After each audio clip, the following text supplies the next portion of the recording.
Hi అండి. నమస్తే. నేను మీ సునీత. వెల్కమ్ బ్యాక్ టు అమ్మ చేతి వంట కిచెన్ అండ్ బ్లాగ్స్. ఈరోజు వీడియో వచ్చేసి యాలకుల చెట్టు అండి. ఇది నేను ఒక 4 మంత్స్ బ్యాక్ అయితే తీసుకున్నానమాట. ఈ యాలకుల చెట్టు వచ్చేసి నేను ఆన్లైన్లో తీసుకున్నానండి. చాలా రోజుల నుంచి యాలకుల చెట్టు నాటాలని అనుకుంటున్నాను. ఎందుకంటే మేము ప్రతిరోజు కూడా యాలకులు తింటామండి. చాలా ఎక్కువగానే తింటాము. అందుకనేసి నేను యాలకుల చెట్టే ఇంట్లో నాటుకుంటే ఎలా ఉంటుంది అని అనుకున్నాను.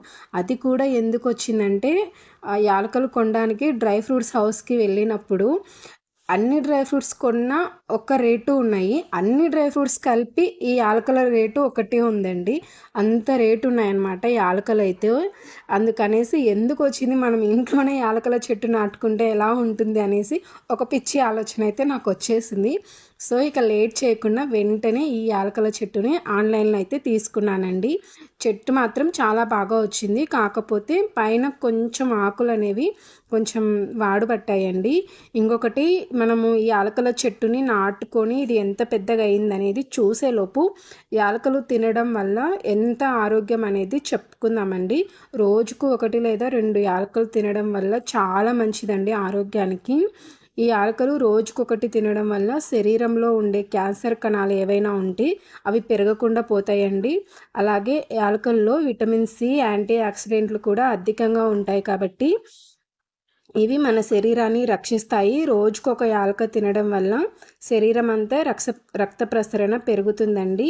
ఎప్పుడైనా సరే దగ్గు జలుబు మిమ్మల్ని బాధ పెడుతూ ఉంటే రోజుకు యాలకులను నోట్లో పెట్టుకొని నమిలి ఆ రసం మింగుతూ ఉంటే దగ్గు జలుబు కూడా తగ్గిపోతాయండి. పచ్చి యాలకులు అయితే మనకి బాడీలో కొవ్వు ఎక్కువగా ఉంటే ఆ కొవ్వు తగ్గించడంలో కూడా చాలా మంచిగా హెల్ప్ చేస్తాయి.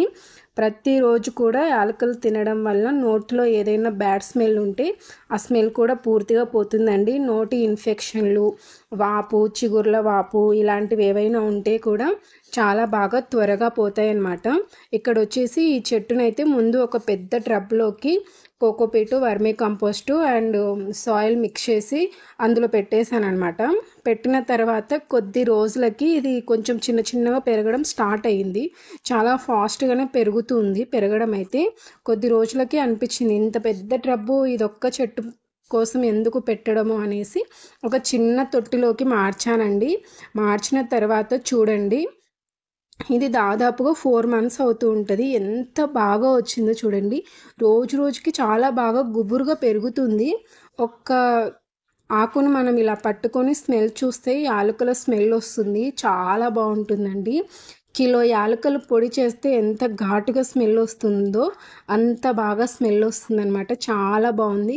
మీరు చూస్తున్నారు కదా చిన్న చిన్నగా కింద పిలకలు ఎంత బాగా వస్తున్నాయో. చాలా బాగా అయితే పెరుగుతుందండి. మీరు కూడా మీ ఇంట్లో నాటుకోండి. నాటుకొని ఎలా వచ్చిందనేది మీ ఫీడ్బ్యాక్ని కామెంట్ చేయండి. కామెంట్ చేయడం అస్సలు మర్చిపోకండి. అలాగే ఈ వీడియో చూశాక మీకేమనిపించిందో, యాలకుల చెట్టు పెంచుకోవడం ఇంట్లో మంచిదో కాదా అనేది కూడా కామెంట్ చేయండి. వీడియో నచ్చితే ప్లీజ్ లైక్ చేయండి. మీ ఫ్రెండ్స్ అండ్ ఫ్యామిలీస్కి షేర్ చేయండి. ఇలాంటి మరిన్ని మంచి వీడియోస్ కోసం మన ఛానల్ని సబ్స్క్రైబ్ చేసుకోండి. Thank you.